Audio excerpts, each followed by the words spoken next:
प्यारे छात्र छात्राओं, मैं doctor Krishna Kumar Yadav, LNMS college Birpur Supaul, BNMU Madhepura. पिछले दिनों मैंने तर्क संग्रह में द्रव्य के भेदों में वायु तक बता दिया था। पृथ्वी, जल, तेज और वायु, ये 4 बता दिया था। और उसके बाद है वायु के बाद जो द्रव्य के भेद हैं वो आकाश है। अब इसमें हम देखेंगे आकाश के लक्षण और उसके भेद। शब्द गुणकम आकाशम तच्चैकं विभु नित्यम च। शब्द गुण वाले द्रव्य का नाम आकाश है। वह एक विभु और नित्य है। आकाश का लक्षण इस प्रकार किया गया है। शब्द समवायी कारणत्वं आकाशत्वम, अर्थात जो शब्द का समवायी कारण है वह आकाश है। विभु का लक्षण है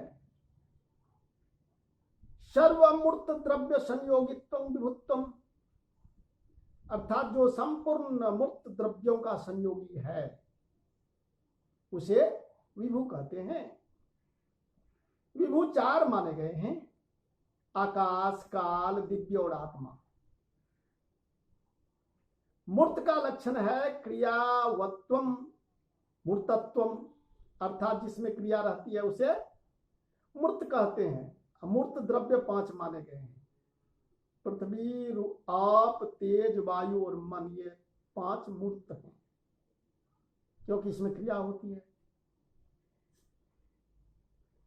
केवल शब्द और केवल गुण पद देंगे तो लक्ष्य आकाश में शब्दत्व और गुणत्व धर्म के न रहने से असंभव नाम का लक्षण दोष आ जाता है। अतः उसका निवारण करने के लिए शब्द और गुण दोनों पद देने से शब्दों गुणो यस्य तत् ऐसा विग्रह कर बहुब्रीहि समास करने से समवाय संबंधन शब्दाश्रयत्वम आकाशत्वम ऐसा लक्षण हुआ।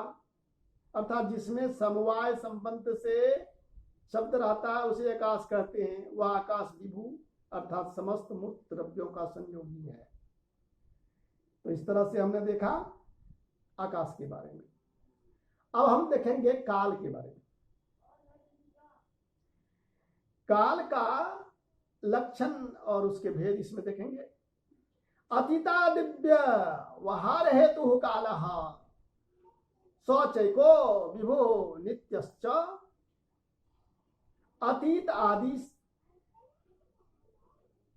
अतीत, भूत, भविष्य और वर्तमान व्यवहार के कारण को काल कहते हैं। वह एक है, विभु और नित्य भी है। अब काल का निकृष्ट लक्षण इस प्रकार है कि विभुत्वे सती अतीता दिव्य व्यवहारस्य निमित्त कारणत्वं कालत्वम, अर्थात विभु होकर जो अतीत आदि व्यवहार का निमित्त कारण है उसे काल कहते हैं। इस लक्षण में आकाश में और कंठ तालु आदि के अभिघात में अति व्याप्ति नहीं जाती है। अतीत इत्यादि जो व्यवहार अतीत, भविष्य, वर्तमान उसके असाधारण कारण को काल कहते हैं। तो व्यवहार शब्द रूप है और इस कारण, इस लक्षण के आकाश में चले जाने से अति व्याप्ति हो गई ऐसी आशंका नहीं करनी चाहिए। यहाँ पर हेतु कारण पद में निमित्त हेतु कारण की विवक्षा है।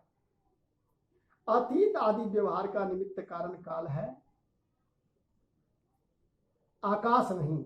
इतना करने पर भी कंठ तालु आदि का अभिघात भी अतीत आदि व्यवहार का निमित्त कारण है। अतः उसमें अतिव्याप्ति हो जाएगी ऐसी आशंका नहीं करनी चाहिए। लक्षण में विभुत्व का विशेष निवेश करने से, लक्षण में विभुत्व का निवेश करने से अभिघात में विभुत्व के रहने से अतिव्याप्ति नहीं होगी। तो इस प्रकार से हमने काल के बारे में देखा कि काल एक ही है और वह जो है वो विभुत्व से युक्त है।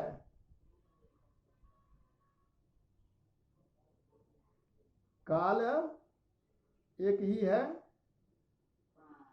और फिर इसमें विभुत्व है और नित्यत्व है। विभु और नित्य भी है यह एक काल। अब दिशा के बारे में देखेंगे, दिशा के लक्षण और उसके भेद, यह भी एक ही है। तो इसके लक्षण हैं प्राच्यादि व्यवहार हेतुर्दिक साचे का नित्या विभिवी च। प्राची यानी पूर्व दिशा आदि व्यवहार के कारण को दिक् कहते हैं। वह एक है, नित्य और विभू भी है। अब दिक् का निर्दुष्ट लक्षण देते हैं। प्राच्यादि व्यवहारस्य असाधारण कारणत्वं दिक्कत्वम, अर्थात प्राची आदि व्यवहार के असाधारण कारण को दिक् कहते हैं। आकाश आदि तो कार्य मात्र का साधारण कारण है, असाधारण कारण नहीं, अतः कोई दोष नहीं है। यह प्राची पूर्व दिशा, यह अवाची दक्षिण दिशा, यह प्रतीची पश्चिम दिशा और यह उदीची उत्तर दिशा इत्यादि व्यवहार के असाधारण कारण को दिक् कहते हैं। हेतुर्दिक् अर्थात हेतु दिशा है। ऐसा कहेंगे तो परमाणु आदि में अतिव्याप्ति होगी, इसलिए उसको हटाने के लिए प्राच्यादि व्यवहार हेतु अर्थात प्राची आदि के व्यवहार का कारण कहा है। परमाणु प्राची आदि के व्यवहार का कारण नहीं है, अतः दोष नहीं। इतने पर भी प्राची आदि व्यवहार के साधारण कारण आकाश आदि में अतिव्याप्ति होगी, इसलिए उसे हटाने के लिए असाधारण पद भी देना चाहिए।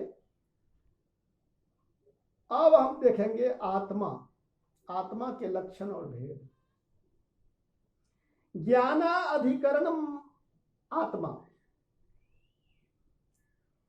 सद्विविधो जीवात्मा परमात्मा च। तत्रेश्वर सर्वज्ञ परमात्मा एक एव, जीवस्तु प्रति शरीर भिन्नो विभुर नित्यश्च।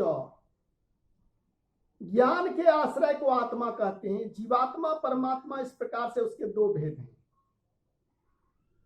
और उनमें परमात्मा यानी ईश्वर समर्थ और सर्वज्ञ सब कुछ जानने वाला एक ही है। जीव प्रत्येक शरीर में नित्य विभू और नित्य भी है, यानी जीवात्मा जो है जितने शरीर है उस सब में जीवात्मा है, लेकिन परमात्मा जो है वो सिर्फ एक है, ईश्वर एक है। अधिकरणम आत्मा अर्थात आश्रय को आत्मा कहते हैं। ऐसा लक्षण करेंगे तो घट आदि के आश्रय भूतल में अतिव्याप्ति होगी, अतः उसको हटाने के लिए ज्ञान पद का निवेश किया है, यानी ज्ञान का जो आश्रय है वह आत्मा है। ज्ञान गुण का आश्रय आत्मा है, भूतल आदि नहीं है।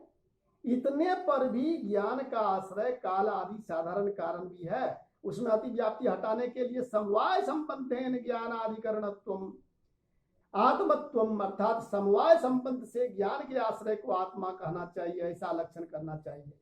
समवाय संबंध से ज्ञान का आश्रय आत्मा है, साधारण कारण काल आदि नहीं, इस तरह दोष नहीं है, तो इसमें दोष नहीं है। ईश्वर का लक्षण करते हैं समवाय संबंध नित्य ज्ञानवत्वम ईश्वरत्वम अर्थात समवाय संबंध से नित्य ज्ञान वाले को ईश्वर कहते हैं। जीव का दूसरा लक्षण देते हैं कि सुखादि समवायी कारणत्वम अर्थात सुख आदि का जो समवायी कारण है उसे जीव कहते हैं। तो इस तरह से हमने आत्मा और आत्मा के भेद को देखा। आत्मा क्या है तो ज्ञान का आश्रय, ज्ञान का अधिकरण जो है वही आत्मा, और यह दो प्रकार का होता है, एक है जीवात्मा, एक है दूसरा है परमात्मा। परमात्मा जो वो ईश्वर एक ही है, परंतु जीवात्मा जितने शरीर हैं सब में रहने वाले जीवात्मा अलग अलग हैं, वो सभी में जीवात्मा रहते हैं। लेकिन तत्वतः जीवात्मा भी एक ही तरह के हैं, लेकिन अलग अलग शरीर में रहने से वे अलग अलग प्रतीत होते हैं।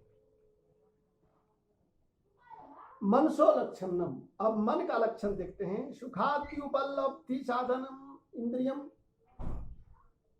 इंद्रियम मनः तच्च प्रत्यात्मी नियत त्वाद अनंतं परमाणु रूपं नित्यं च। सुख दुख आदि की प्राप्ति के साधन इंद्रिय को मन कहते हैं और वह प्रत्येक आत्मा में नियत होने से अनंत परमाणु रूप और नित्य भी है। आत्मा और मन का संयोग आदि भी सुख और दुख आदि प्राप्ति साधन है, इसलिए इंद्रियम ऐसा पद दिया गया। आत्मा और मन का संयोग इंद्रिय नहीं, अतः अति व्याप्ति नहीं हुई। मन का लक्षण है सुखादि उपलब्धि साधनत्वे सति इंद्रियत्वं मनस्त्वं। केवल उपलब्धि साधनम लिखेंगे तो रूप आदि का उपलब्धि साधन चक्षु आदि में अति व्याप्ति होगी, इसलिए उसके निवारण के लिए सुख पद दे दिया गया है। और चक्षु नेत्र इंद्रिय तो है पर सुख आदि का साधन नहीं आता, दोष इसमें नहीं है। इस प्रकार से हमने द्रव्य के सभी भेदों को, 9 भेदों को देख लिया।